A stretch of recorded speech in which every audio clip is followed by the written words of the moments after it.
सौ कोमल आनंद पाटील, शक्तीपीठ बाधित शेतकऱ्याची पत्नी, राहणार एकोंडी, तालुका कागल, जिल्हा कोल्हापूर। गेली 2 वर्ष शक्तीपीठाविरुद्ध आम्ही सगळेच झटत आहोत। त्याच्याच निमित्तानं एक गणरायाला साकडं म्हणून आम्ही एक शक्तीपीठ बाधित शेतकरी असल्याचा देखावा इथं सादर करण्याचा प्रयत्न केलेला आहे। ज्या महाराष्ट्रात स्वराज्यांनी, राजमाता जिजाऊंनी सोन्याचा नांगर फिरवून शेतकऱ्यांच्या नावावर 7/12 अट केला, तेच आज सरकार शेतकऱ्यांचा 7/12 कोऱ्या करण्याचा प्रयत्न करत आहे। त्याला आमचा पूर्ण विरोध आहे।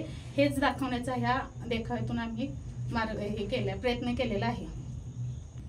गेले जवळपास 1.5 ते 2 वर्ष झालं मी एक शक्तीपीठाचं आंदोलन आम्ही करायला लागलोय की आम्हाला या म्हणजे जमिनी प्रिय आहेत। आम्हाला पैसा, धन, दौलत याच्यापेक्षा आमच्या वाडवडिलाची जी जमीन आहे ती आम्हाला जमीन महत्वाची आहे। आणि आपल्या हिंदू संस्कृतीमध्ये, हिंदू धर्मामध्ये गणपतीचं एक स्थान महत्वाचं आहे। कारण आम्ही बऱ्याच वर्षापासून म्हणजे ज्या आपल्या रानात जी जमीन म्हणजे माती वगैरे आहे ती आणून आपण गणपती बनवतोय आणि ते जे म्हणजे आपण हे करतोय, थोडक्यात काय सांगायचं ते आम्ही स्थापना करतोय, त्याची भक्तिभावून करतोय आणि आपल्याला जे काही संकट येईल ते संकट दूर होऊ दे म्हणून त्याच्याकडे मागणी करतोय आम्ही।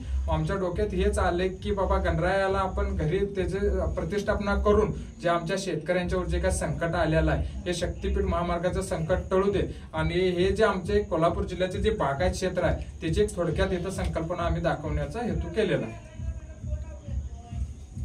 अशाच नवनवीन अपडेटसाठी डिजिटल कोल्हापूर चॅनेलला सबस्क्राईब करायला विसरू नका।